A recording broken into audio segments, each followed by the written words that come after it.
see my face. Hey, it is my teammate, like in life and also in this presentation. I'm also going to read off of my notes because you all are so beautiful and so scary, and I can't. So, yeah, we're going to talk about how dating sims make me a better girlfriend, IRL. So, let's get into it. Wait, I have the power. That was the smartest thing I'll ever say. Okay, so who am I? My name is Stina. I'm a pretty casual gamer. I play mobile games and also PC. I've been a PC gamer for a long time.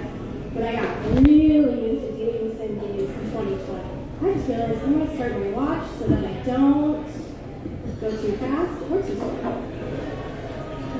So I got really into dating simulator games while living in the Florida Keys, and as you can imagine, trying to date in South Florida during the pandemic was like really nice. So my options were like Florida Man, he's not great. I was already an anime girly, so like two-dimensional hotties, already super into that. And I'm a romance reader. I wanted a more immersive experience with storylines. I really liked playing The Sims and making my Sims woohoo with other Sims, but I was like, how can I get more into this? And yeah, I'm a lover of games, and I also love the game of love. Some other things that I'm into are bikes, as Ian mentioned. I like pottery, and I also have a cat that is the absolute joy of my life. So do you remember those Choose Your Own Adventure books? What if those were like sexy? So that's kind of what we're talking about. Also, if you ever played Dragon Age, I don't remember anything about the plot, but I have dated every character you can. And when I played Mass Effect, I was like, there's no kissing in the first hour, I'm bored. So what are dating sims? What are ultimate games? Ultimate game, literal translation is maiden game. It's a game for the girlies. So in 1994, Angelique, there's an all-women's design team. Whoop, whoop, whoop, girls. And that was essentially a dating sim. We also had earlier games like Girls Garden in 1984. The premise was to grow the best garden so that a boy would love it.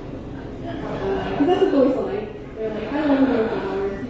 I won't get into the history. That's an entire different presentation that maybe I'll give in like January. I don't know. The key here is that Ultimate Games geared mostly towards hetero-femme audience. And they're pretty like cutesy, pretty peachy. Visual novels are much more storyline based, so like your character already has a path, there's small choices, but there's not really huge differences. They're not always romantic, you have many endings, not all of them are happy or good, and there's a larger emphasis on voice actors. This is where we start getting like sexy voices in your video game. Dating simulators, late 80s and 90s, they are mostly geared towards a male audience, and they got real sexy real quick. These are way more spicy. Much more 18 plus content. They get into like a little bit more statistics and time management. And they gave rise to the parody dating sim game that we'll get into. So some other key terms: LI, that's your love interest; YN, that's your name, your character; and Y choose used to be called like harem or reverse harem. Y choose is a more inclusive term, and that means that you don't have to pick a love interest. You can date like 5 or 8 or 12. So why should you play dating sims? Two-dimensional hotties are fun. It's far less annoying than Tinder. You can log off at any time. There's minimal choices to make, so no one is asking me, what do you want for dinner? Hi, Silly, come on in, grab a seat. Yeah, hey, anyone want to walk bikes to bikes? Sweet, thanks, friend. Fandoms are fun. It's not every day that you get to meet someone who loves the same person that you do, but you can, and it can be this like two-dimensional guy. There's less heartbreak usually. One of the men on the screen has made me cry, and I don't want to talk about it. So here's some examples in the genre. We have the Arcana is closest to me. That game was amazing. That's an American game. Your first love interest options were a guy, a girl, and a non-binary hottie, one with the white hair. Great time. And then you got like some other boys with various problems and another gal later on. I Love You, Colonel Sanders is exactly what it sounds like. You are in cooking school, and Colonel Sanders is your fellow student, and you are trying to impress him as a chef and also as a lover. Doomsday Paradise, you're trying to find some love at the end of the world, and then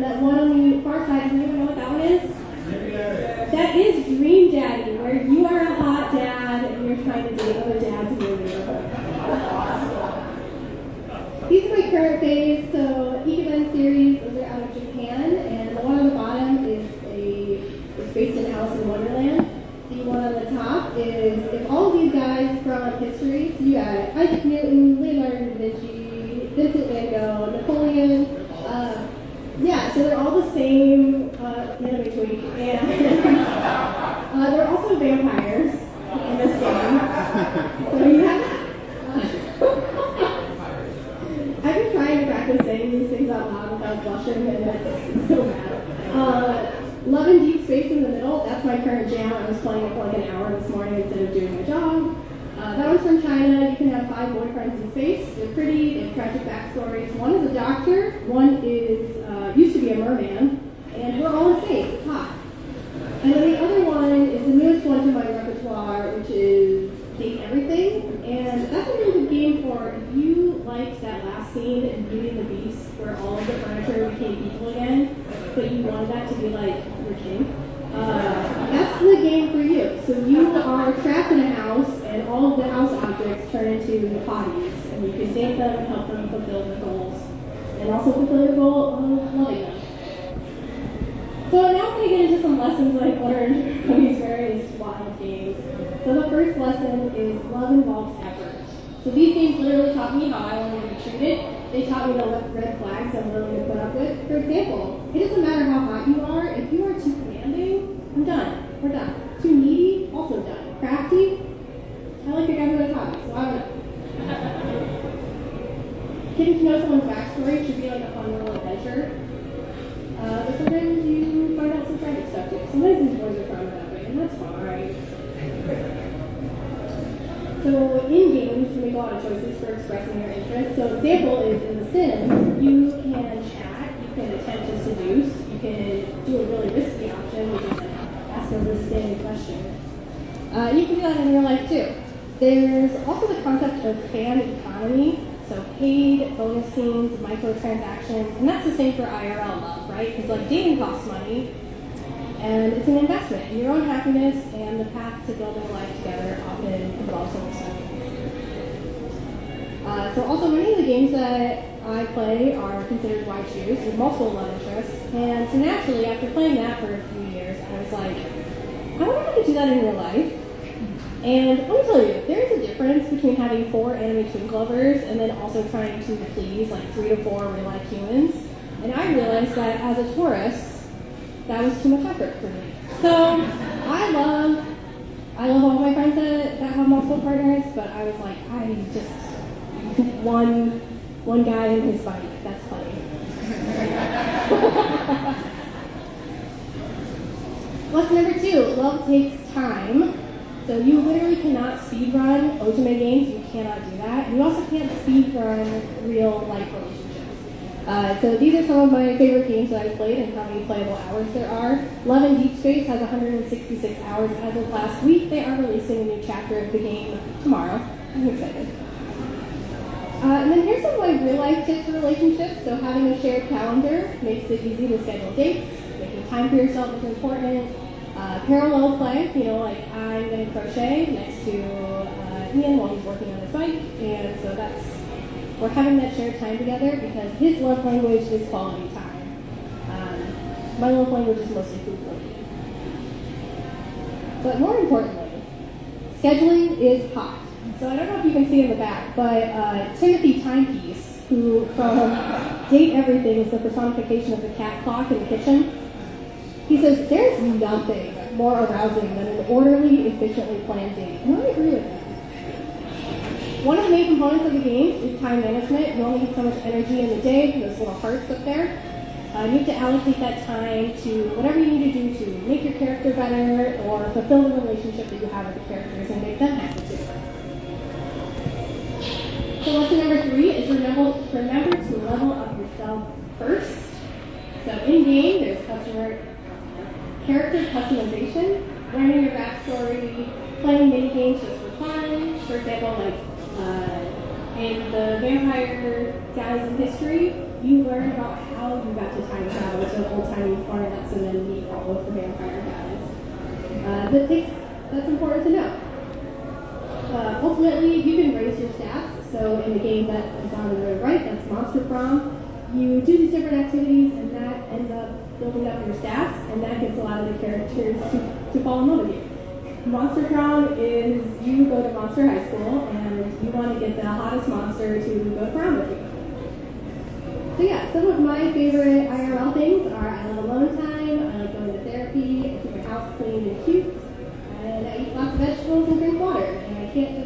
chocolate boba, because that's what I had for dinner tonight. So when you level up yourself, you are also leveling up as a team. And so what does that look like? Do we need some power-ups? Like, are we getting enough sleep? What does success look like for us? Are we ready to tackle our challenges? It's not always going to be a big boss battle, but we do need to be prepared to deal with the stressful things that we deal with today, right? Yeah. So in game, that's me and Raphael, and I need to have level 50 to do the next boss battle, and my cards are all in like the 20 and 30s, so I need that. Both my character and the cards that represent Raphael, they both need to be boosted quite a bit before I can tackle this challenge. Lesson number 4, communication is the key to success. Calls, text, emails, what's your love language, asking questions. So miscommunication tropes are everywhere, right? They are in the games, they're in romance novels, but I'll be damned if a miscommunication trope shows up in my life. So do the ultimate games, they tell you everything about yourself. Like Washford, that's the washer. Sometimes he tells you something and you can respond with like, whoa buddy, that's a lot. And then he's like, oh, what does it mean? Or sometimes in the games, honesty is important, especially when you're unhappy. For example, that quote with Xavier from Love and Deep Space, he says, what is that? I'm tired. If there's nothing else, I'm hanging up. He tells you, I'm done with this conversation. And I respect that. I think it's nice. So sometimes in the games, a love interest tells you something about them early on, and then that shows up later in like a quiz. And like, maybe like your actual real life lover isn't gonna like ask you questions about, hey, do you remember my aunt's name?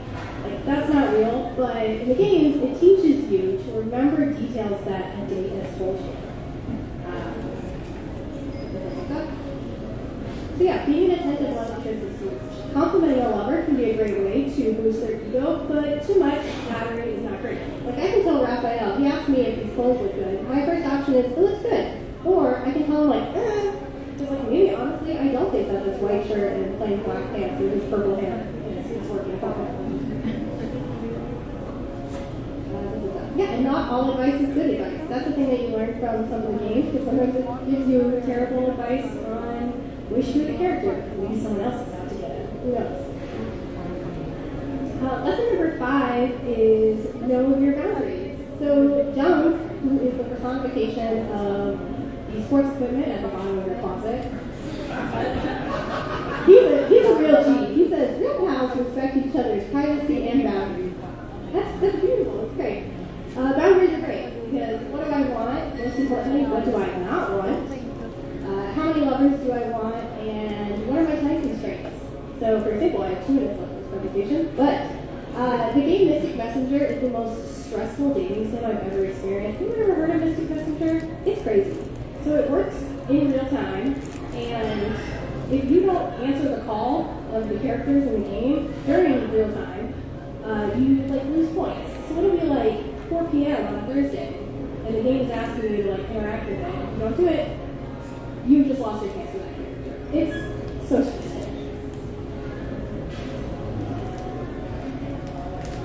And then like one of the most basic things that some games are starting to do is when you first start out, you create your character, you can make them kind of more masculine, more femme, a little more androgynous, and then they ask you your name and your pronouns. And this one is especially fun because it asks you if you want to be my lord, my lady, or my personal favorite, my liege.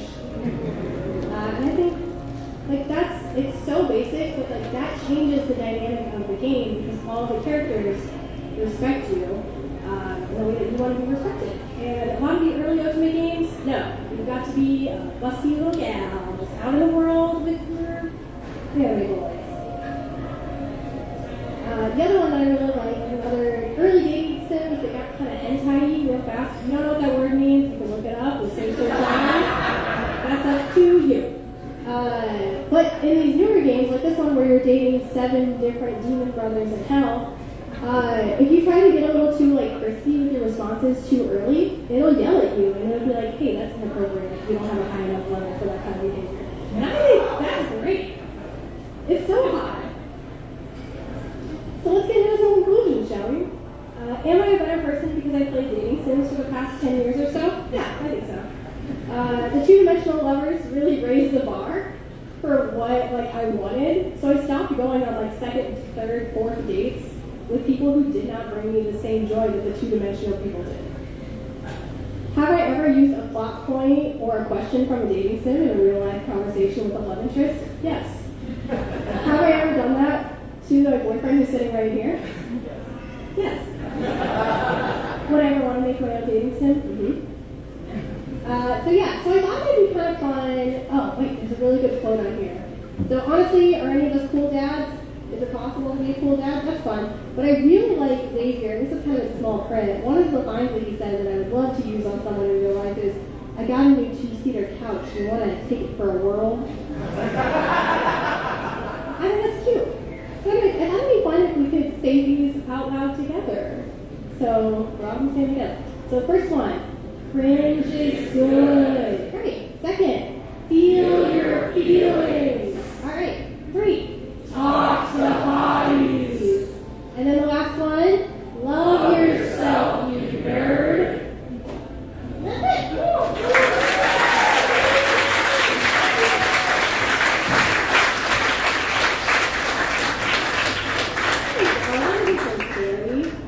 You have questions? Back here first. Are there ways outside of romantic relationships that you feel that dating sims have helped your other relationships in life? I mean, are you asking me my career? Sure. I mean, yeah. So I work as a city planner, so I do schmooze people for a living, and it does kind of feel the same way. Being able to talk to members of the public and thinking about my responses to the opportunities that are presented themselves in the games, it does help you with things like time organization and just basic communication things. Yeah. On date everything's Dasha Witness. So I just met Dasha the Des last week. You were there when I met the Des. Oh yeah. She, right? The Des is hot, right? The Des is buff. They lift everything. Oh, it's good. The desk is well done. Yeah. I'm in the leaves. Yeah, it is. What do you remember either the first game you played in the dating genre or if it's somehow so memorable for the month? The what? The The month? month that you started your first dating sim. Oh, my first dating sim. Oh, it was. I almost forgot. It's called Amnesia Memories. And so your character has amnesia, and the only ones who can help you with your amnesia are 5 hotties. And they all know different things about you, and they're going to tell you if you impress them. What's the worst lesson you learned from playing dating sim? The worst lesson?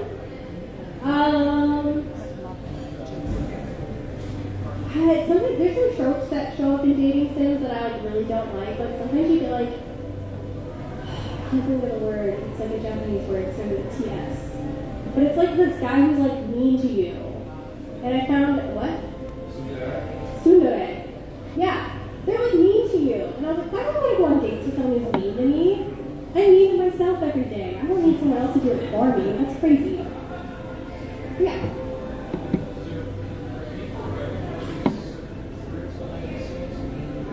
Or what?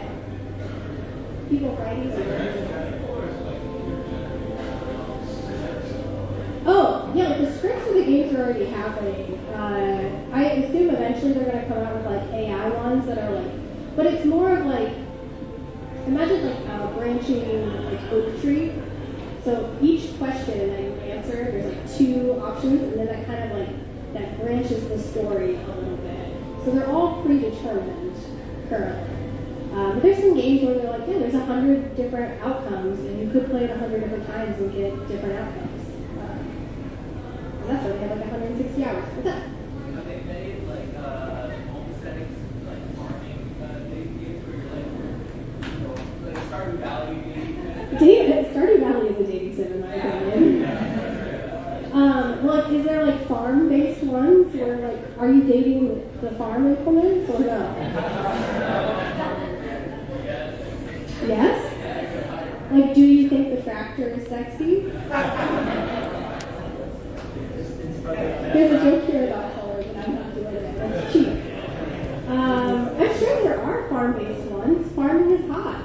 My parents did that, and now they agree. You suggested that you might be interested in one and yourself. What would be the unique thing about your dating sim?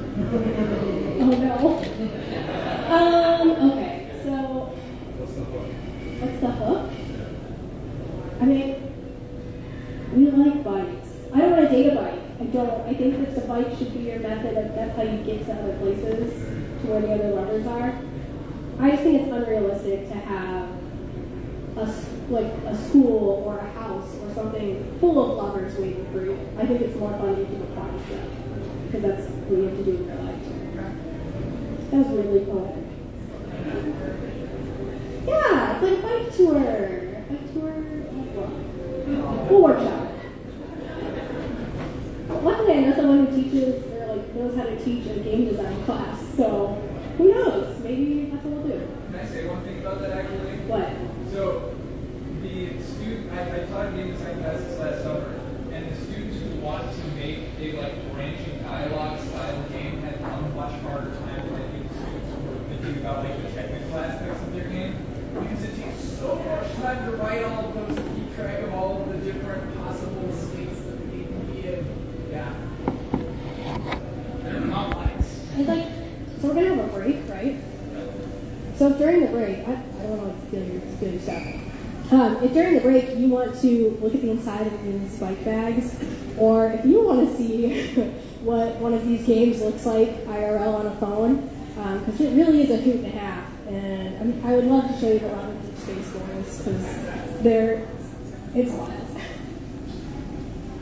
What do you think? Yeah. Favorite character in Date Everything? My favorite character in Date Everything? Well, top three. Okay. I mean, okay, I love the clock. I didn't think I was going to like a cat boy, and then here we are. It's something I've never said out loud. I also have the hots for the curtain rod. It's Kurt and Rod. And so you get a 2-for-1 deal when you date those. Yeah, I'm trying to think of like which of the Fem characters are you like. Oh, the Dust Bunny. She's so cute. She looks like Dolly Parton. She's just a little dust bunny, so she's in like an old tiny like bunny costume. It's hot. What can you do?